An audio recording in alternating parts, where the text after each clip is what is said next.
66 million years ago, a rock the size of a city hit the Yucatan Peninsula. The blast released the energy of 10 billion nuclear weapons.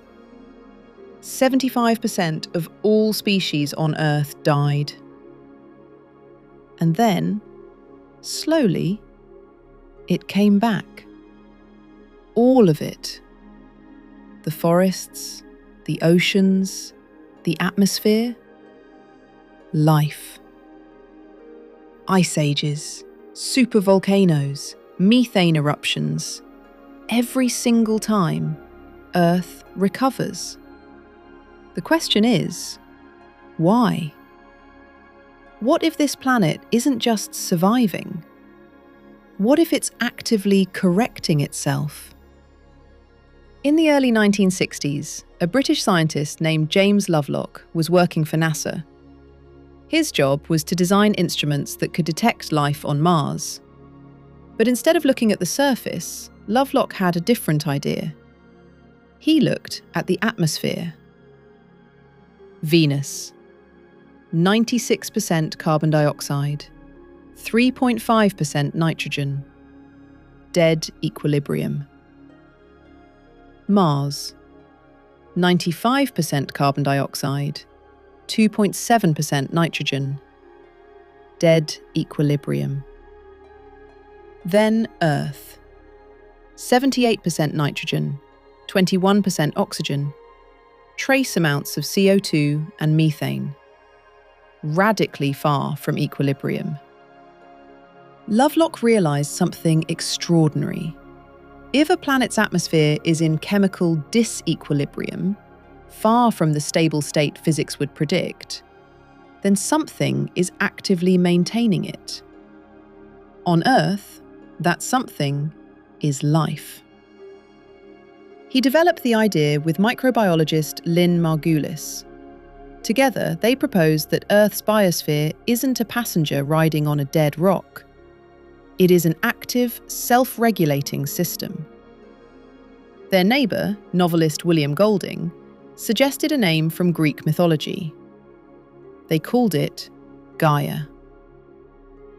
Here is one of the most underappreciated facts in all of science. For 500 million years, Earth's atmosphere has maintained oxygen at roughly 21%. That is not an accident. It is a knife edge. Below 15%, fire cannot burn. Ecosystems that depend on combustion and decomposition collapse. Above 25%, even wet vegetation catches fire. Forests would burn uncontrollably across the planet. Life maintains oxygen inside this narrow band, and has done so for 500 million years. Photosynthesis produces oxygen. Respiration, decay, and fire consume it. The balance is maintained by biology itself. And it's not just oxygen. Nearly all atmospheric nitrogen is cycled through bacteria. Methane is almost entirely biogenic. Without life, it would oxidize and vanish within 10 years. Rivers dump 4 billion tons of dissolved salt into the ocean every year. Yet ocean salinity has stayed at 3.4% for hundreds of millions of years. Coral reefs, shell-building organisms, and microbial mats remove it. Life is maintaining the chemistry of the ocean, the atmosphere, and the temperature of the planet. Simultaneously. 4 billion years ago, the sun was 30% dimmer than it is today. By every calculation, Earth's surface should have been a frozen ball of ice. But it wasn't. Zircon crystals from Jack Hills, Australia, preserve oxygen isotope ratios, proving that liquid water existed on Earth at least 4.3 billion years ago. Something was keeping the planet warm despite a faint young sun. The answer is a thermostat, the carbon-silicate cycle. Carbon dioxide dissolves in rainwater, forms an acid, eats away at silicate rocks. The dissolved minerals wash into the ocean, get locked into carbonate sediments, get subducted, and volcanic eruptions release the CO2 back. When temperatures rise, the cycle speeds up and draws CO2 down, cooling the planet. When temperatures fall, it slows. CO2 accumulates, warming it back. Here is the key. This geological thermostat exists without life.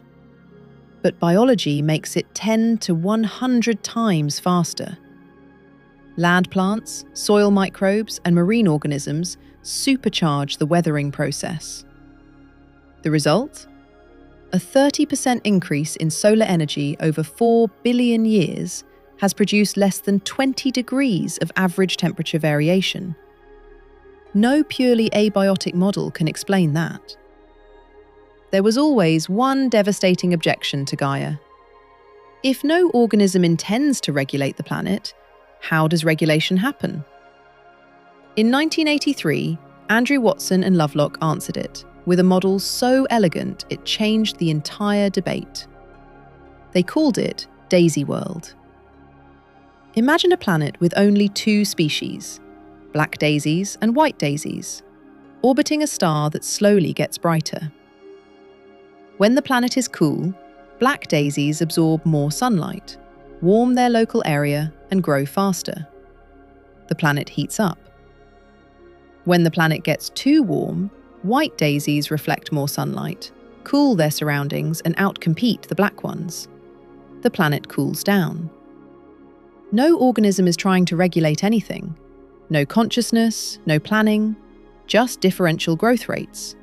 And the temperature stays stable across an enormous range of stellar brightening.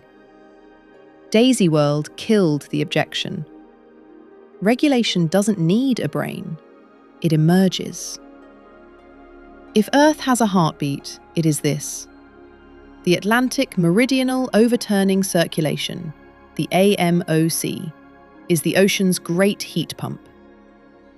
It transports 1.3 petawatts of thermal energy from the tropics toward the Arctic. That is more power than all human civilization combined. Western Europe is 5 to 10 degrees warmer than the equivalent latitude in Western North America. London sits at the same latitude as Labrador. The reason Europe doesn't look like Labrador is the AMOC.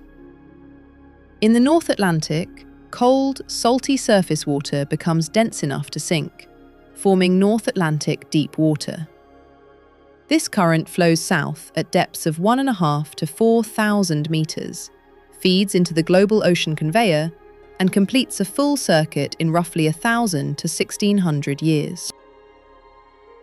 Since 2004, the Rapid Monitoring Array has tracked AMOC strength at 26.5 degrees north. The average transport is 17 million cubic meters per second. But proxy reconstructions show that the AMOC is currently at its weakest point in at least 1,000 years. In 2023, Peter and Susanna Ditlevson published an analysis in Nature Communications suggesting that a full AMOC collapse could occur as early as 2025 to 2095. The paper is debated, but no one is laughing. We know what happens when the AMOC shuts down. It has happened before, at least 25 times. During the last ice age, Greenland experienced 25 abrupt warming events, called Dansgaard-Oeschger events, where temperatures rose 5 to 16 degrees Celsius in a matter of decades. Not centuries, decades. Each one followed the same pattern. The AMOC flipped between two states, on and off. When it shut down, heat stopped flowing north and accumulated in the southern hemisphere. When it restarted, heat surged back. This is the bipolar seesaw. 6 times during the last ice age, massive discharges of icebergs, called Heinrich events, flooded the North Atlantic with fresh water. The sudden dilution made surface water too light to sink. Deep water formations stopped. The AMOC collapsed. the Northern Hemisphere cooled by several degrees within decades. The most recent event was the Younger Dryas, 12,900 years ago. The climate snapped back to near glacial cold, and then it ended. Greenland warmed 10 degrees in a single decade. Earth has done this before, violently. Beneath every forest, there is a hidden internet. 90% of all terrestrial plants are connected through mycorrhizal fungal networks, what ecologists call the Wood Wide Web.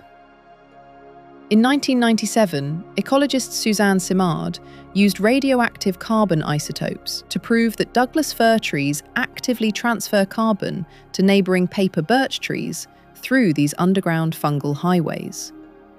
It wasn't a leak, it was a transfer.